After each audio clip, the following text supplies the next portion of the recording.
from the oldest city in the USA, St. Augustine Tonight, with our guests, Joanne Everette, William Keohane, and our musical guest, Blue Lotus World Dance Company. And your host, Jorge Rivera.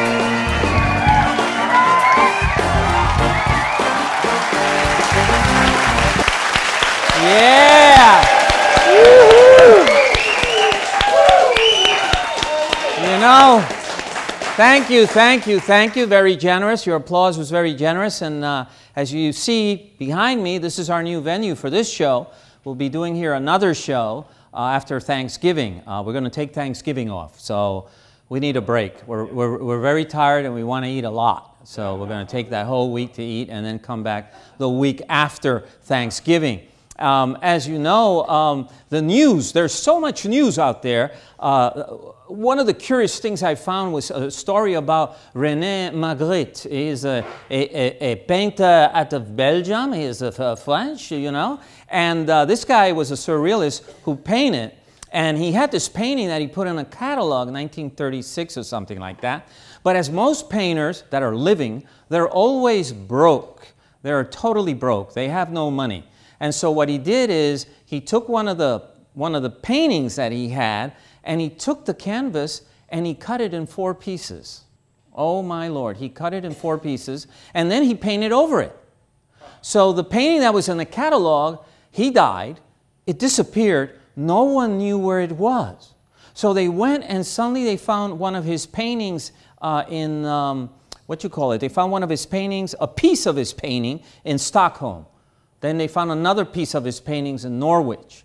Then they found another painting of his in New York. They needed the 4th piece, and they found it this week in Brussels, in his city, behind another painting. They did the X-ray, and now they were able, with digital, to create that whole painting that had disappeared from the catalog. Isn't that is a real cool art detective story, and someone's going to do a documentary, and I'm going to see it.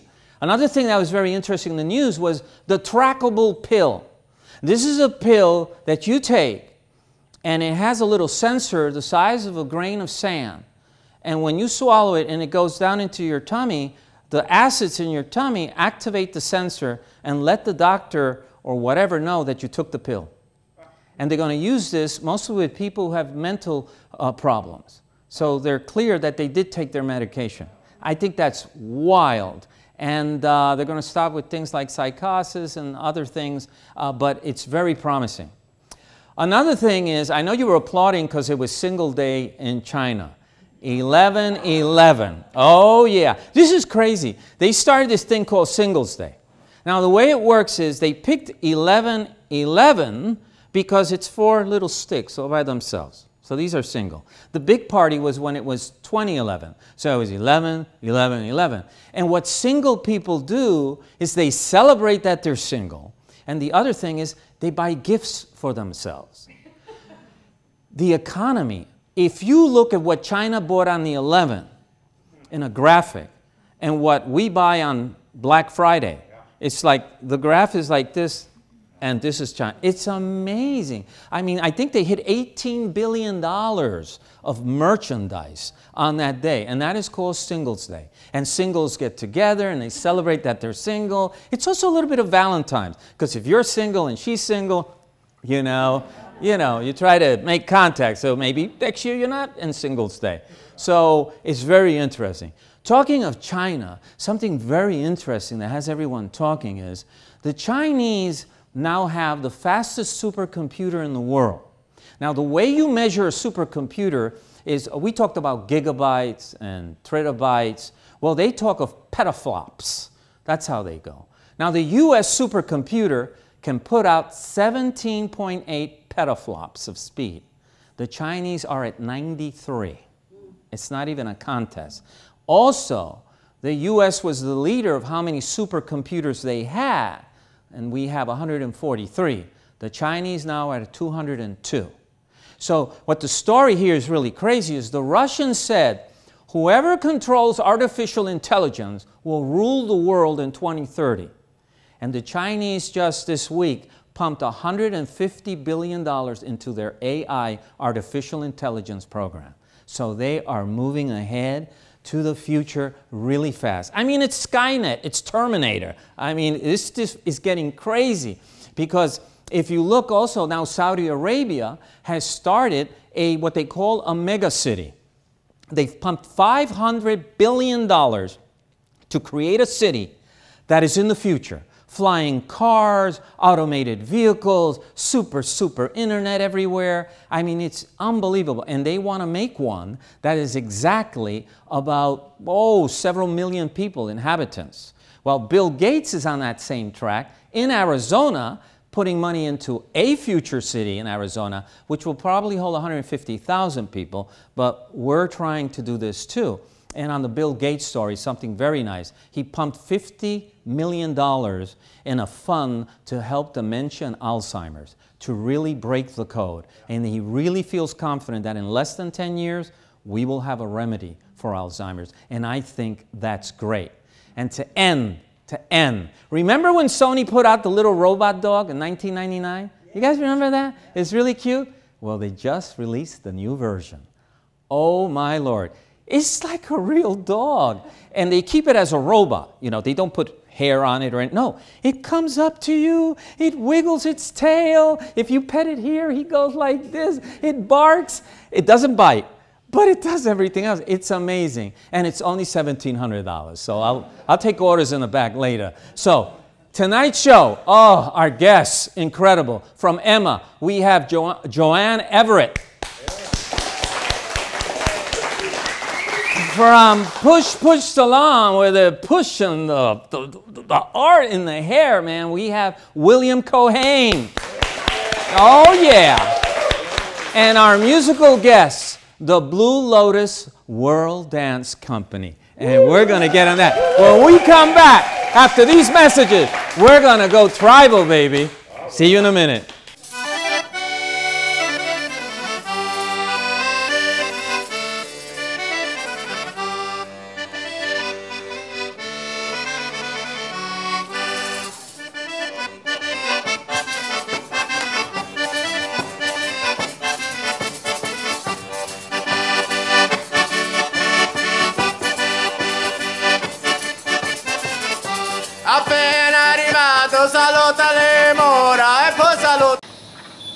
Hello, I'm Grant Paxton. Welcome to Foxtrot Creative Studio. Let me show you what we do. We've been in business for 3 years now. We can create different graphics for you, ads, mailers, flyers, business cards, logos, and even websites. And we're also a printing company as well. So we can create for you the design you need and then the final product. We can usually get you with a design, we can get you a brand new business card in less than 2 days. Our ingredients are mostly natural. It's palm oil, coconut oil, olive oil. We put cocoa butter, shea butter, and real silk in our soaps.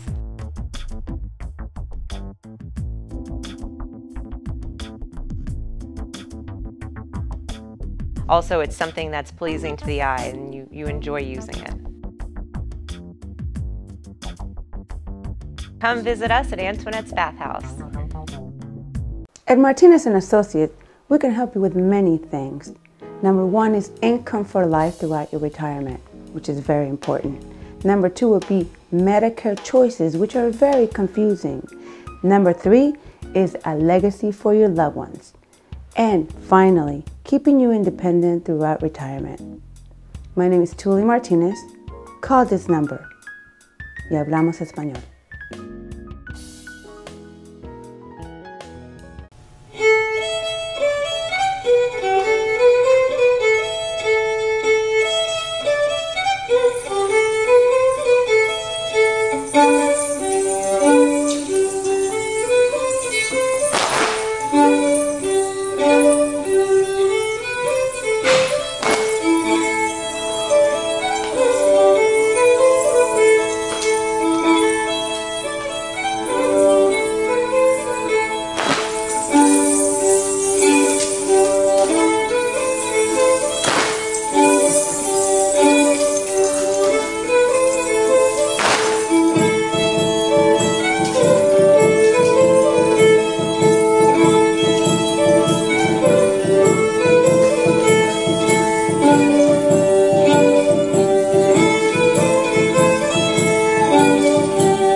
Hi, I'm Carla Wagner. I am the owner of what we call in the hood the Triple C's, and that stands for the Corazon Cinema and Cafe, here located at 36 Granada Street.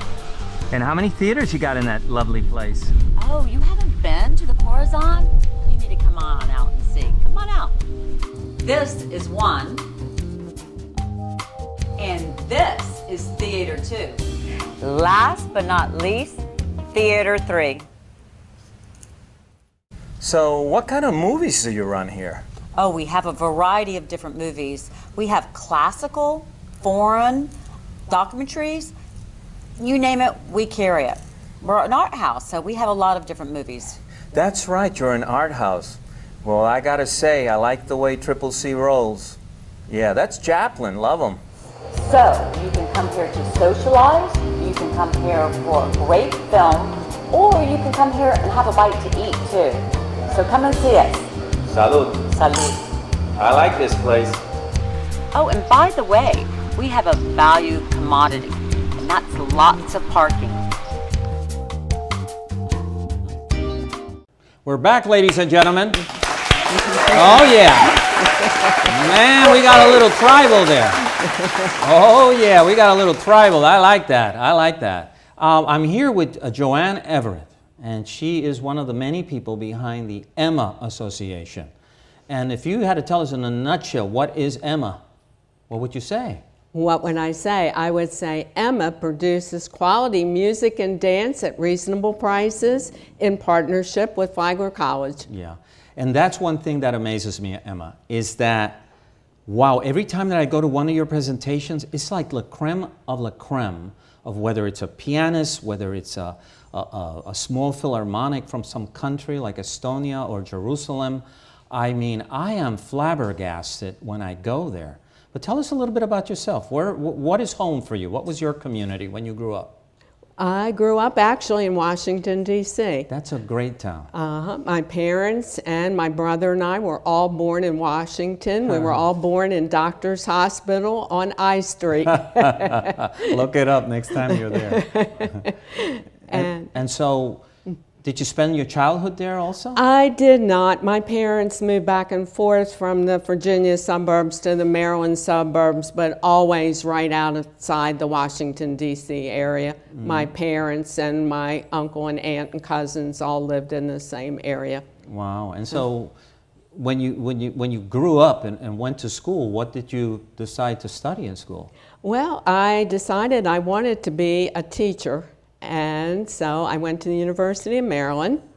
While I was there, I had the great idea that I wanted to be a probation officer. A probation officer? Yeah, probation officer. I can see the reality show right now. Right. Yeah. So I double majored in education and criminology and sociology.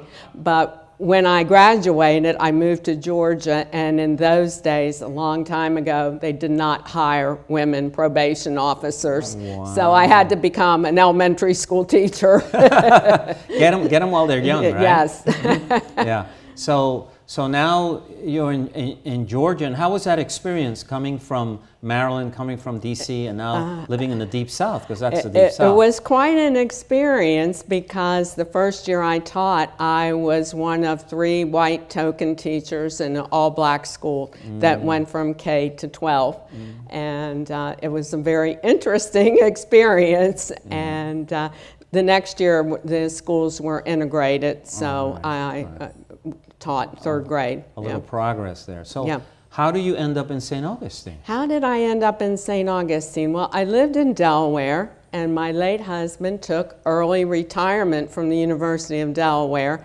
Neither one of us was from Delaware. We didn't really want to stay in Delaware. And he said, "Where would you like to move?"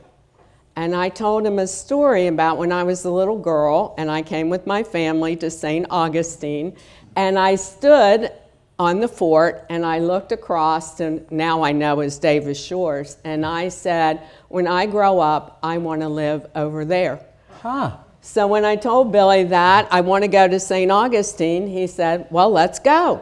And I said, have you ever been in St. Augustine? He said, no, but, you know, if you like it, it should be fine. I said, well, that's a great husband. Yeah, that was a great husband. So we came down at spring break and bought a house and moved at the end of the summer. And what year was this then? 1989. Wow. And so how do you end up in Emma? How did I end up in Emma? Well, Billy and I went to a concert. And in those days, the Emma concerts were in the D&B School auditorium.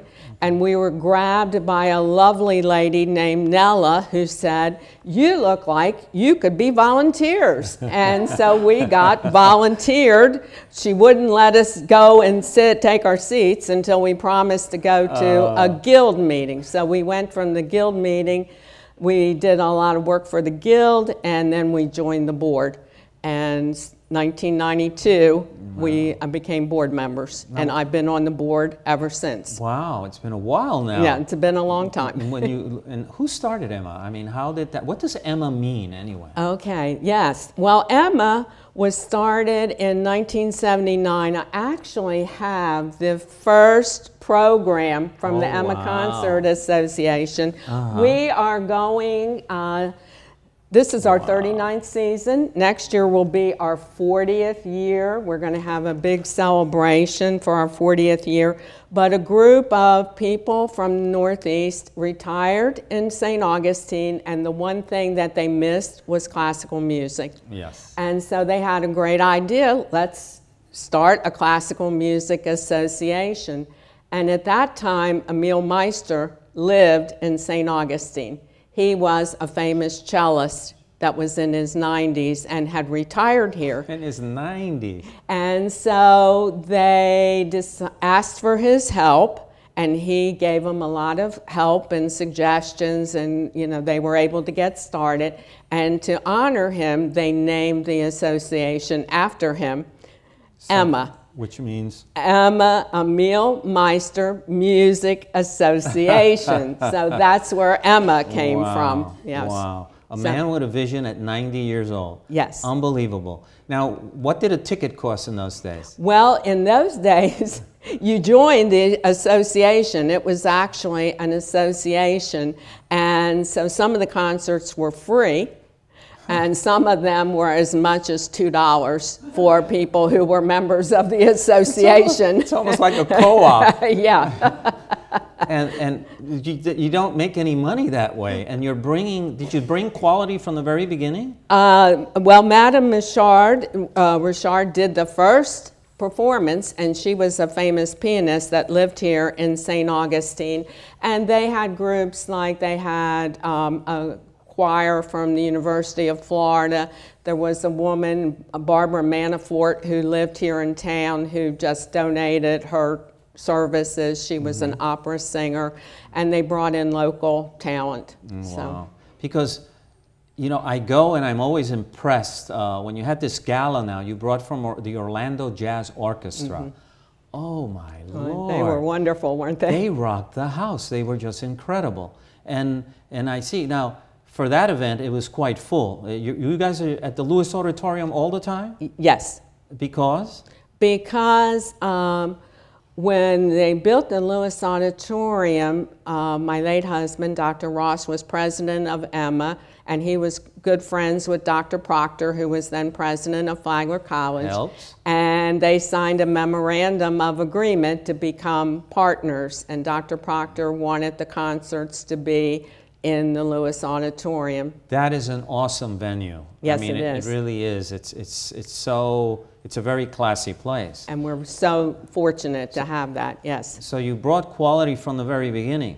What are maybe some of the best performances that you've seen there, that you can think of, that you say? Well, we've had so many over the years, yes. Yes, is there one that stands out? Well, the one that stands out was when we brought in Ensemble Espanol. And I got to know them because I was the chair of Fiesta 450 that Emma put on here at the amphitheater. And they were just so wonderful.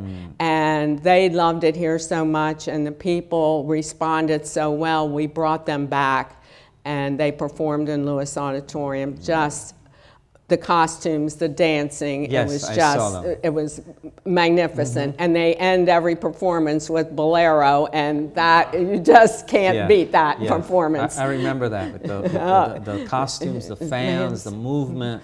It was really amazing. They're so precise. Their steps, and just amazing group. Yeah. Real professionals. Now, the one thing I suffer when I go to Emma is that sometimes I'll go to a performance, which I think is, I have the same problem with the Ritz out in Jacksonville, that'll bring these jazz events that are just to kill for, and they're not really that many people. And you're like, oh my Lord, for the price. In New York, what you pay to see something like that is a mini mortgage. Yes. And to have that here, steps away, and to see that. So what do you think is your biggest challenge? Well, we are finding that our biggest challenge is, like you said, we have a wonderful product. Yes. We have a board that's made of people who are retired, and we're working hard. We're to try to bring in young people. We're working hard on trying to get our message out, what Emma is, what our concerts are, because we know that when people come into Lewis Auditorium and have that experience, they'll be hooked on that beautiful music. Yes, and to that point, when you look at the music festival that they bring to the cathedral, they have to actually close the doors like Noah's Ark, and the people are like, I want to get in, I want to get in. And you boom, and it's tremendous what they bring there. We had one of the organizers of that came here, and he talked about it, how that's moved on. So when I see the quality of what you got, and you say they'll get hooked, yes, they will. Yes, you will. You will get hooked. Will. You know. So what's the price of an average ticket? It's not $2 anymore, is it? It's not $2. It's $40. Now, who are one of the bands or one of the performances that you'd like to bring? Well, may I talk about what's coming up next? Well, of course. Because Kathy Tucker is here, and we are partnering with First Coast Opera. Love them. To present Amal and the Night Visitors, which is a fabulous one-hour opera. And then First Coast Opera is going to lead the audience in a traditional sing-along. Okay. When the audience comes into the auditorium and they're in the lobby, First Coast Opera is going to have 4 singers dressed in Dickens outfits to greet the people and sing traditional Christmas songs. And then when they exit, they'll be exiting to wonderful traditional holiday music. So it's going to be great. That's December 13th. It's December 13th. It's a Wednesday. Mark it on your calendar. Mark it on your calendar. Yeah. I mean, they're awesome. I just saw their Haunted Melodies. Yes. And my son had come from Germany. He's 11, but he helps me with the camera. He loves this whole thing. And I remember we speak German because his English isn't very good. And he said, "Das war cool, Papa." And I said, "Whoa, 11-year-old actually liked opera." It was a great show, and the Armory where they had it was a great venue.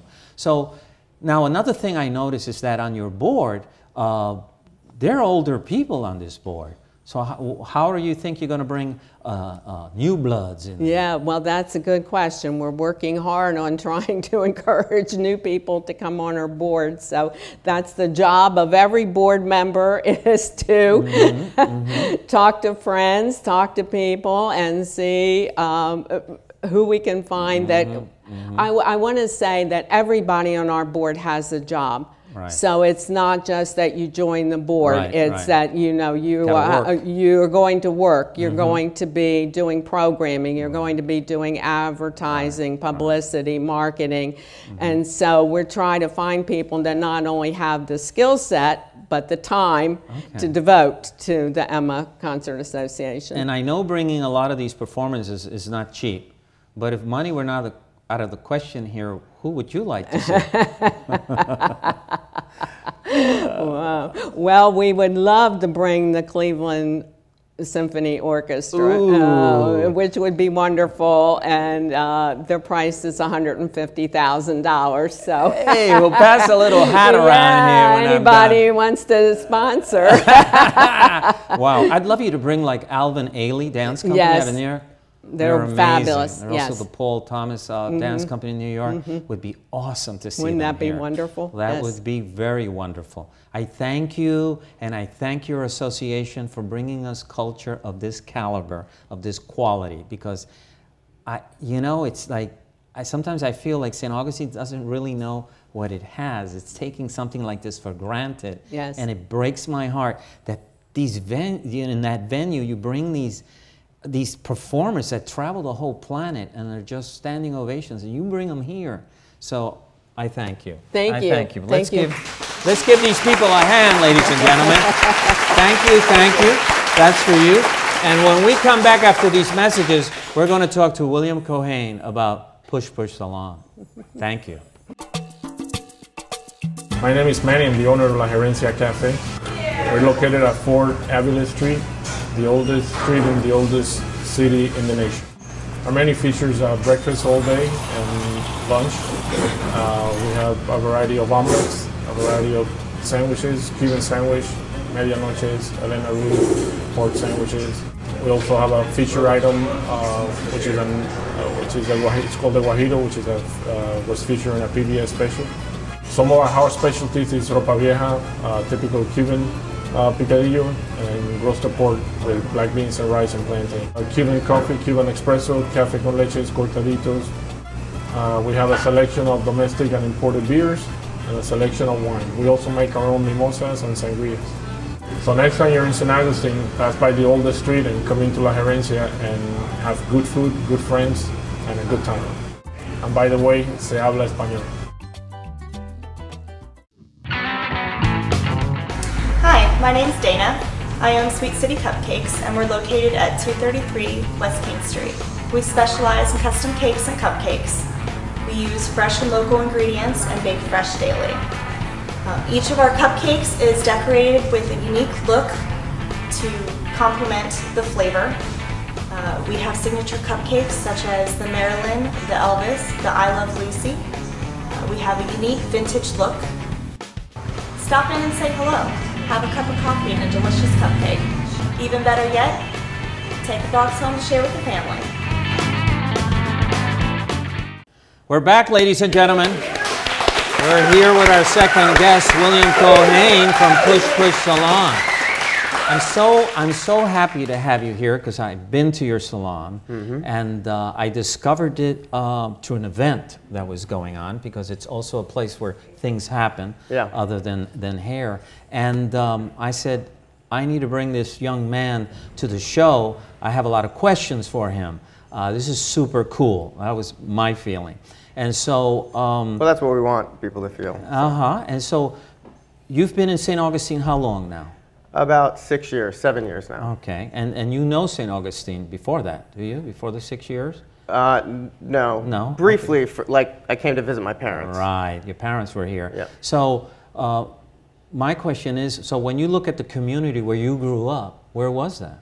Boston. Boston. Yeah, Massachusetts. All right, Boston. And so, do you think you had a great childhood in Boston? Yeah. Yeah? I love my childhood. Not because of Boston, just because of my family. I have an awesome family. That's it. So a lot of love and a lot of I'm Italian, so like, it's a passionate household, you know, good and bad. But there's passion. So. It's interactive, and opinions are out in the open. Had a lot of Italian-American friends who used to go over their homes, and the food was always incredible. For sure, yeah. So now you leave, you stay in Boston, and what are you studying while you're growing up? I was going to art school for, I was getting a BFA in painting, and then a minor in sculpture. Okay, and art, you think you were doing art since you were very young? Yeah. Pretty much as soon as my Spanish teacher in junior high told me that I would never be good at speaking Spanish, so I should take painting class. Ever since that happened, I just couldn't leave the art department. So. Oh, wow. What did you find in art? Was it a release? Was it an emotional expression, a spiritual thing? At such a young age, why I need to go there and not to the violin class, you know? I honestly don't, I don't think I can pinpoint anything that made me recognize this is what I wanted to do, but it seemed to be the only activity that kept me focused. So there had to be something there. Something right? there. It was the only thing that nothing else could distract me. And so your art just kept developing as you went through high school and then art and then school? my junior year in high school, I got accepted early into an art school in Boston. Oh, wow. So I actually left early from my senior year. Wow. That means a lot of people have faith and loved what you were doing. Or at least the right person. Yeah, right? yeah, and that's true. Yeah. And from there, and so your art came to a point where here you are drawing, and so what you were thinking, you were going to open a gallery? I mean, what happened in your life? I was, it's interesting because I was focused on painting, but then I later discovered that they really accepted me for my three-dimensional work. And I was like, really? They're like, we really thought that you would be a sculptor, so we still think you should consider to pursue that. So as I started to pursue that, I started to get into like the presentation of artwork and like playing with 2D and 3D design. So if I were to paint something, maybe it was a much more three-dimensional presentation. So I was combining sculpture as well as painting. And so I was just really interested in creating. I didn't know anything about galleries or representation or anything. So then did you stay in Boston? Did you decide to leave Boston? Well, I was living in East Boston, and my landlord was an older gentleman named Christopher Zarborough, who actually maybe the guest before you may have heard of him because he's wrote a lot of stuff for the Boston Pops, and he's a very famous composer. But Christopher was my landlord, but he was also a painter. And so when I would pay rent, he would come over and we would like sit and drink tea and critique my work. And he was like a real close friend. So his wife had died that year. And then his son was on the first flight that hit the World Trade Center. Oh. And that just kind of shocked me a little bit. And so I went to go pay rent on like the 13th or something. I was a little late. I was a painter, you know. So I was a little late on my rent. And he was just crying and just changed my life, you know. Sent me in a whole different direction. So what direction did it throw you to? I joined the military September 15th.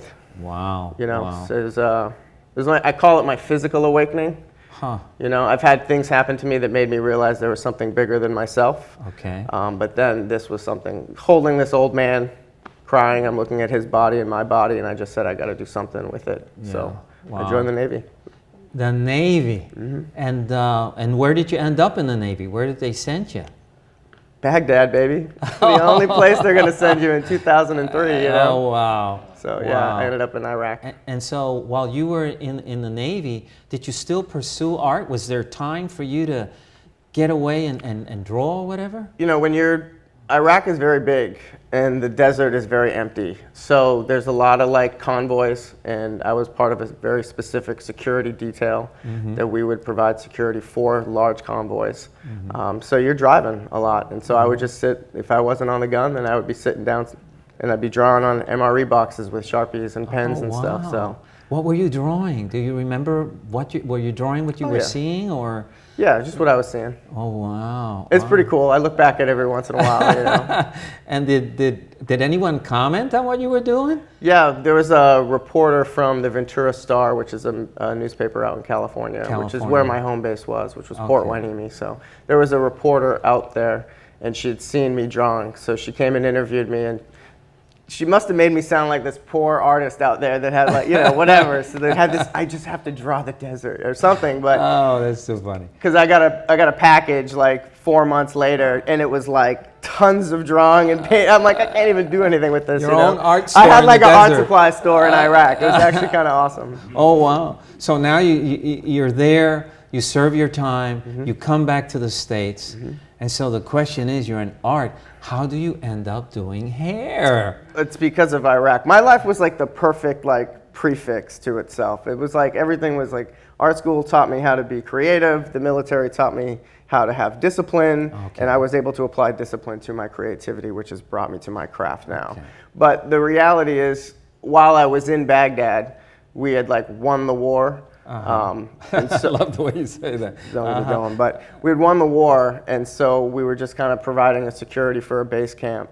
And I snuck some clippers in my sea bag, and I was shaving my head, and we all had beards. And my CO walked by and he was like, "You're the new battalion barber. I want you to go into town and grab a barber chair, and we're going to set up a little shop." So you were cutting hair. So we built a little barber shop within our camp, and it was the spot, man. I mean, it was where everybody came. All the Air Force girls were coming through. Like barber shops in the neighborhood, huh? Yeah, it was awesome, you know. So. And so here you have a mane of someone's hair, and you're learning as you go? Pretty much. Oh, my Lord. But it's just subtractive sculpture. Well, it's not that I'm taking away material to create something. As long as I can visualize my end result, I should be able to get there. You know? Wow, it's amazing how you put that. And so it's something you visualize. That makes so much sense. Yeah. So now, by the time you left, you think you were a good hair sculptor? Oh, yeah, for sure. I was ready. I was ready to be a barber, 100%. You know. So you come to the States. I come back, and I was actually injured. So the VA, if you ever get injured, like during a time of war or just in the military and active duty, and you can't be in the military anymore, they medically separate you, and then you get qualified for what's called voc rehab. So they're basically the government saying, "We're sorry you can't do your job anymore. Because of that, we're going to send you back to school. So pick a career in which you'd like to choose. We're going to test you because they know all the stuff that you know makes you successful. So they make sure that the job fits your personality. Apparently, I'd be a good barber. So I don't know what that trait means, but and so now so where did you go to school? Once they gave you the okay, you can go to school for that. I went to the Aveda Institute. I had come home waiting for my paperwork to clear. Okay. Right. So and then they say like, okay, because you know, hurry up and wait for everything with the government. So I was waiting for my paperwork for them to say like, yes, pick a school, we're going to send you. So I came to visit my mother. I'm Italian. I'm only allowed to be away from her for like 4 years at a time anyway. So I come here and spend time, and then I met some wonderful people at a place called Panache. Okay. And they brought me to their Christmas party, and they told me about Aveda, and they told me about the school in St. Pete. So that was, once I got cleared, I chose that school in St. Petersburg. Wow. And once now that you were in a school, an official school, you weren't like, you know, doing your own thing in Baghdad, and now you're in a school where there's a curriculum and all that. Yeah. How did that go? Well, that was awesome. I mean, that was, as coming from the military where I like structure, I would have been a lifer. I love the military. Yeah? Yeah, I love it. So, you know, having the structure was great for me. Okay. You know, not having to wing it or fake it, because that's the one thing I don't like, is like pretending that you kind of know what you're doing. It's not my deal. So I love the way you said that. But now, so now you go to the school and you end up working in a salon, I would figure? So while I was there, that was when I discovered the craft itself and how it's much more than just like a job. So you don't see it as art, you see it more as a craft. Well, yeah. I mean, we don't do it for free. Right. And an artist like will. Building a boat. An artist will paint in his basement under somebody else's name for his entire life and never tell you he made that. All right. Well, look at the guy I was talking about in monologue. He cut his own paintings because he was broke, and he just painted over there. Right. That's art. You know, Leonardo, he was an artist. Wow. We're not artists. Oh, wow. So now you go, so what's the first salon you go to? Is it there in St. Petersburg? No, it's actually Vidal Sassoon in Atlanta, Georgia. Vidal Sassoon. So while I was in school, I discovered that there were like hierarchies of education systems, and that everything boiled down over the 15 months of training. I kept hearing Sassoon, Sassoon, and then finally I got the information like, well, here's the deal. Those guys have like PhDs in hair. They're the best. They invented everything. And then I was like, well, then why would I not be there? So I tried really hard to get a job there. It's hard to get in? Yeah. Oh, yeah. Yeah? It's like the SEALs of hairdressing. You must carry water for 4 years. Yeah, for real. Like, they're like the people who make it through the training, because it's a 24-month training program. That's after school. Oh, wow. So it's a 24-month training program, you know, that you bring in like 14 models a week, and, you know, it's pretty tough. What could you say you took from Sassoon? The thing that impressed you the most, that you learned the most from being in a school of that elite, top-notch school of hair? Precision. Precision. I mean like precision, not just like what I can do within my own skill set. Precision in execution. So whatever we're doing, it will be perfect. Wow. You know, it's the comprehension of understanding how to use my hands like that. There's nothing better than that. And once you do something like that, is there such thing as customer service when it comes to dealing with people and their hair? Well, I mean, that's one of the things that we always loved and respected about Sassoon and the whole philosophy anyway. He was never not in a shirt and tie, right? And neither were none of the men were. You're in a shirt and tie when you work. Wow. It's the beauty industry, not the beauty inside industry. You know, it's like you have to dress up, you have to look nice, you have to represent the brand and your work. So now you have this salon in St. Augustine, Push. Now, when a person comes there, what are they expecting? Why would they come to you?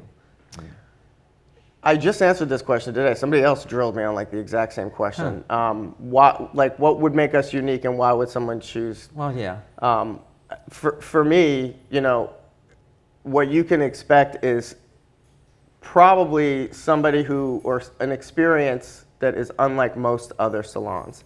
It's intended to be a little bit different, not just to be different, but to be the difference. And that difference that we think it is technical execution. We really, really train hard, and we really care about the results. And there's always somebody behind us watching each other and keeping each other, driving each other to greater levels. You know, greatness isn't achieved alone. You drive each other to greatness, and we really believe that. So that's very military thinking too. A team, a group of people. I mean, I just think that's the formula for success in general. I mean, you're never going to be great alone. You have to get there with each other. You know, now behind every great man, there's a great woman. That kind of there's something other than you. And so, what I find interesting with Push Salon is that it's not just hair. There's other things happening there. Why?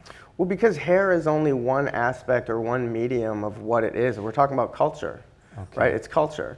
I mean, hair, especially because I come from the guy who helped liberate women in the early 60s and the late 50s with Nancy Quan and pencil skirts and Mary Quant and all the photography that came out. He was the guy that was cutting all these geometric shapes into their hair, cutting their hair off, liberating them from rollers and beauty parlors that were on a weekly basis. You know, he was part of that movement, and that's a cultural movement that, you know, England absolutely respects and knows that that's a major part of their history, and so do most women around the world. So for me, it's culture. You think they weren't talking about the Beatles during the 60s in the salon? You know, music, it's all of it. It's music, it's art, it's fashion. So that's why I'm involved in all of those spaces too, you know. Your music side is a whole nother story. Yeah. And I'd love to bring you back, Billy. Thank you. We've run out of time. Thank you. But appreciate it. The future is here. Oh yeah, baby. We'll come back with our last guest of the evening, and we thank William Keohane once again. That is, oh yes, a toast, please, sir. Yes, cheers. We'll be back after these messages. Thank you. At St. Augustine Distillery, we're part of a new generation of American craft distillers. Family owned and operated, we are committed to making the best possible spirits using local agriculture. Our distillers make everything by hand, from mashing and blending to distilling and tasting each and every batch. We distill and bottle everything we sell, making sure that the spirits are just right before barreling and aging. Bottled by real people, we love showing our guests not only what we do, but why we do it.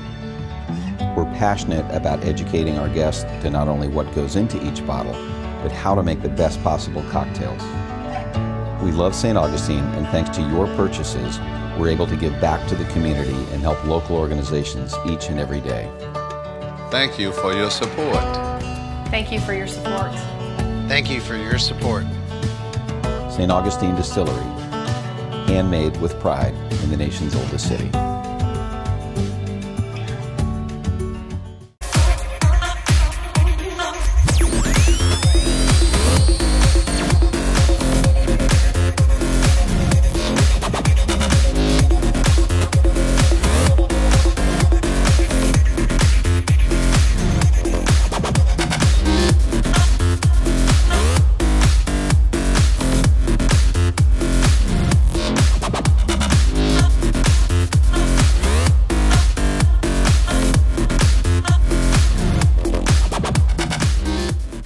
Okay, we're back, ladies and gentlemen.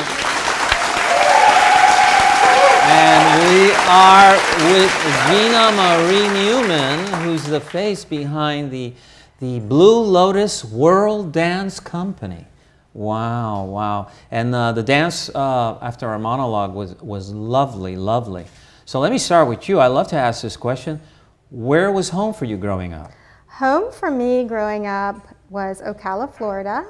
I'm a small town girl, and I grew up on a small parcel of property with my mother, my father, and my grandparents. Mm. I grew up on 2 acres, and my grandparents are from Florida also, which they're gone now, and they were in the turpentine industry. Turpentine. So I have a lot of history here in Florida. I'm a true Floridian all the way. All the way. And I like the hot weather. Yeah, the weather here can be extremely hot at times, and my sister loves that kind of weather. So now, look at you. You look stunning, exotic. And my question is, how young do you think you were when you started gravitating towards dance, that you can remember being in dance? Probably about 6, I started taking an interest in dance, and I was always interested in creating formations, even as a little child. So I would take my Barbie dolls and create sets with my Barbie dolls, and my father ended up putting me in some dance classes later, and I did my first solo at 10 years old. Wow, do you remember what it was? It was a dance to the Pink Panther theme. Pink It was a cane dance, and it had floor work in it, and it was quite an experience because they were supposed to stop my music at one point. Right. They were supposed to stop the music, and they did not. So I was on the stage in the spotlight at 10 years old, and the music continued. So I had a big decision to make. Either you wing it, or you run off the stage and cry in the back room. And so I decided to wing it. So I made up the whole routine, and I think that's what has led me to find a love of improvisational dance. Wow. So now you're 10. Now let's see, let's bring you into high school. Are you still dancing in high school? I was in and out of dancing. I was involved a little bit with the jazz team and a little bit of cheering. I was going to say. Just a little bit. I didn't stay long. It just really wasn't my thing. I think I like the circular movements a little bit better. And I wasn't really focused on it as much in high school. Right. And I kind of came back to it later. But I always had movement, always some sort of movement, whether it was dance, whether it was fitness. There was aerobics back then and jazzercise classes. So I'm super high energy. Right. And I always have to have some sort of movement. So in Florida, of course, we had water sports and all kinds of things like that. Yes. And so now you leave high school. I would guess that you would go to college and major in dance. No. Absolutely not. I actually was really interested in holistic medicine and healthcare. Okay. So I ended up, I was super interested in psychology, but I felt like there was a whole lot more flexibility in nursing. So I went into nursing, and I worked in cardiology for a while, and I worked in children's psychiatric medicine for a while.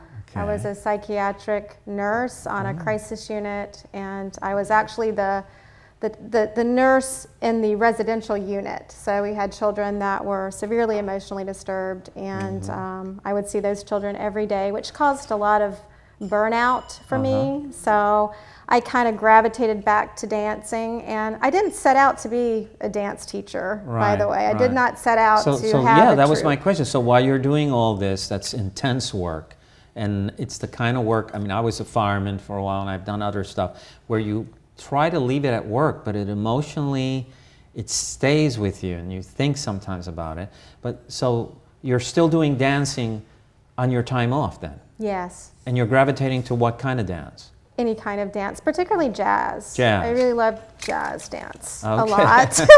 And just anything to keep me moving. So I did a little bit of horseback riding as well. And anything that requires some sort of movement. And where are you living at this time? Ocala. Oh, still in Ocala. Still in Ocala. So how do you end up then in St. Augustine? Well, I moved away from my family. I went to South Florida. I went to school down in South Florida, and I was in South Florida for a while. I was in Miami and West Palm Beach for a while, which I loved, and I really got a huge dose of culture when I was living in South Florida. Right, it's a mix of people from all over. All over, and the food is wonderful, and the music is wonderful. And while I was in South Florida, I was working for a cardiology practice, and we had a lot of patients that came in that were, that had been in the Holocaust. Okay. So a lot of the patients came in and they had the numbers tattooed on their arm. And they would tell me stories about what they had experienced. And I started getting interested in the history of that. And I started researching it. And through that, I kind of found the music. And I found the music took you to the Middle East. Jerusalem that took me to the Middle East. And I just really fell in love with the music. And it just completely sucked me in, and I never turned back. And from there, I got married, and I relocated to St. Augustine, and we just love St. Augustine. So we're here with our 4 dogs, and I have an adult daughter. And here's my question. Can you remember the first time you saw this type of belly or Middle Eastern type of dance? I saw it when I was very young, but I didn't realize what it was until later. And when I saw it again in South Florida, I saw a belly dancer, and I immediately just fell in love with her. She was so exotic, and she was so feminine, but yet she seemed very powerful to me. And just had this mystique about her that captured my heart and soul 100%. Is she still alive today? I don't know. I don't know who she is. Oh, I but wish this I is the did. person who really kind of branded you with that. She sparked the interest, and then I started, you know, making the rounds and seeking out other venues that have dancers. And I eventually saw American tribal style dance. All right. And American tribal style dance is a fusion. So it's got a lot of Spanish flamenco in it. It's got Indian katak in it. And Middle Eastern, of course, so Turkish, lots of big shimmies and things like that, really powerful movements. Wow, the music's awesome. The music is awesome. Yeah, it's awesome. Yeah. And so, what do you think is the biggest fallacy about belly dancing? That people think it is and it's not? I think that the biggest fallacy about belly dancing is that it's a come hither dance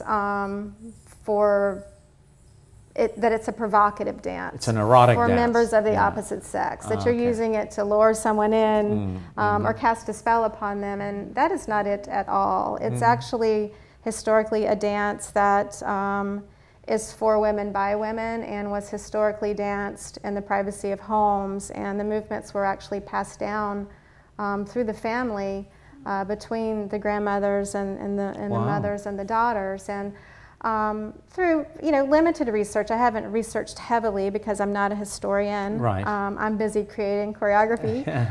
But I have learned that the first belly dancer that we know of made her appearance at the Chicago World's Fair. So many things came out of that. Absolutely. Wrigley gum, Cracker Jacks, dishwashers. Oh my God. It's good stuff. Belly dance. And belly dance too. Yeah. But the dancer was brought in by a gentleman named Sol Bloom, and it was the 1890s, so it was right in the heart of the Victorian era. So you can imagine the dress was super restrained. The women were corseted. It was scandalous if you even went out without a corset. So when they saw this dancer presenting these very circular movements, it was quite scandalous. And I think that it was then, it was coined belly dancing, probably inappropriately so, and it's kind of followed through the years. It's kind of had this stigma. So realistically, we are so covered. Our skirts are 25 yards today, sometimes 50, and we have, we're very sexy. Yes. Oh, wow. So how did you then start this whole world dance company? Why Blue Lotus? Why the word Blue Lotus? Well, the lotus blossom has a lot of meaning in many different cultures. For me, it's about rebirth. It's about coming from the dark into the light and reinventing yourself every single day. All right. So the Blue Lotus name means a lot to me for personal reasons. I didn't set out to be a teacher. I just started dancing and becoming more serious about my dancing, and people wanted to learn. So I started teaching, and then before you knew it, now I have several different troupes. And yes. How many troupes do you have? We have 4, really. 4. Which are? We have the Indigo Gypsies, which is our student troupe. Okay. And we have Balili Moon, which is the members that The are here ladies today. we saw at the beginning. That's Oh, my, listen to that. American Tribal Fusion group. Okay. We have Blue Lotus Middle Eastern Dance Company, which presents more serious presentations, more authentic, historical or folkloric presentations. Now, when you go in that type, when you go into that, do you have to be careful culturally of what you represent? I think you do, and because of like misappropriation and things like that, that's one of the reasons that I have different names. My other troupe is Ancient City Sirens, and we're completely fantasy, completely out there for entertainment. I saw you at the masquerade. Yeah. Yes, you guys were great. Yes, so you wouldn't want to present that as an authentic Egyptian folkloric dance or a Turkish demonstration or anything like that. You would want to make sure that you are presenting the art form in a respectful way, and that's very important to me. So when we go out for entertainment purposes, when we do steampunk fusion, or we do pirate fusion, or we do things like the masquerade, people understand that we are strictly there as entertainment. Right. It's strictly fantasy. However, if I'm at the library or I'm working for the school board, which I teach dance for the school board, and I'm presenting an authentic demonstration, I want to make sure that the music is appropriate, the costuming is discussed, the movements are authentic to the music. That's very important to me. Okay. So that's one of the reasons I have all these troops. I have way too much energy. How many people? How many people? When you add all the people that are part of these groups, about how many people are we talking about? Well, we are performing on Thanksgiving weekend for the Arts Association, for the Arts and Crafts show. We perform every year. I think this is what, girls, our 7th year maybe? And we have 21 dancers coming out. Wow. So 21, but the student base is much broader than that. Okay. It could be 40 or 50 dancers. All of the students come for different reasons. Some are more serious and they actually want to perform. They want to dress up and have fun and perform. And some of the dancers like to come for exercise, because belly dancing is great exercise. It will tone your body in ways that you could never imagine. Reminds me of yoga a little bit. You know, some of these contortionist movements you guys do. The postures, it's very similar. Yoga.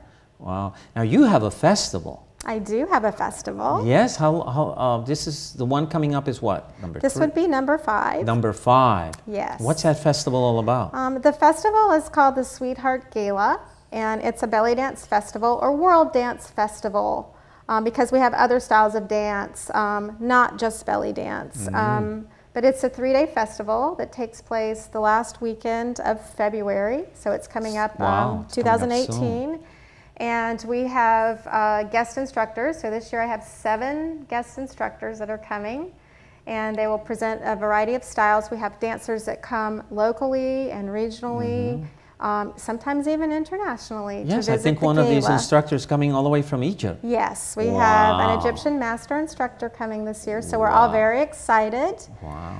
And we have a gala show, so if you want to see some dancing, some beautiful dancing in a variety of styles, please come. Where will it be held? It will be held at the Holiday Isle.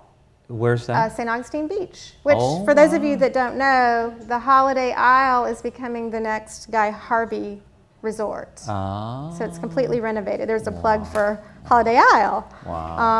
So we also choose a charity every year, and this year's charity will be Ayla's Acres. We've worked with Betty Griffin House, we've worked with St. George's Campus, raising money, and this year we want to work for the animals. We're all animal lovers in the troupe, every single one of us. Well, we thank you for this art form that you bring, and would you guys perform something for us? Absolutely. All right, when we come back, yes, and some more dance, yes.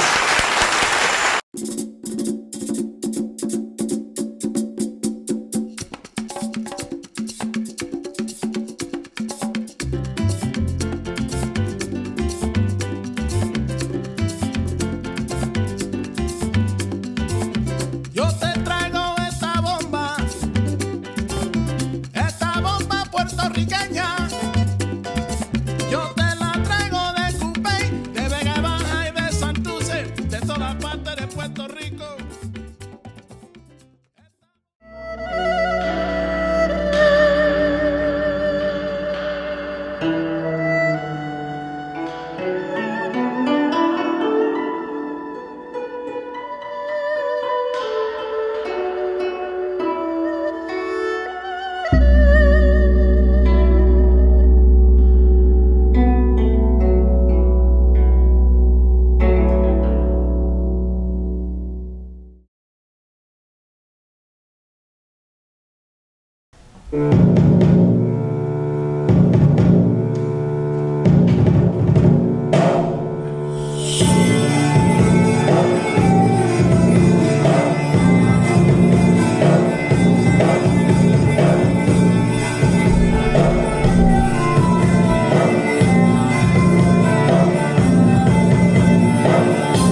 Mr. William Keohane, Joanne Everette from Emma. Great show. Great to have you here. Next week, we're off for Thanksgiving, but after that we're going to be at a Bella School of Dance on the 29th, and on December 5th we'll be back here again for another show.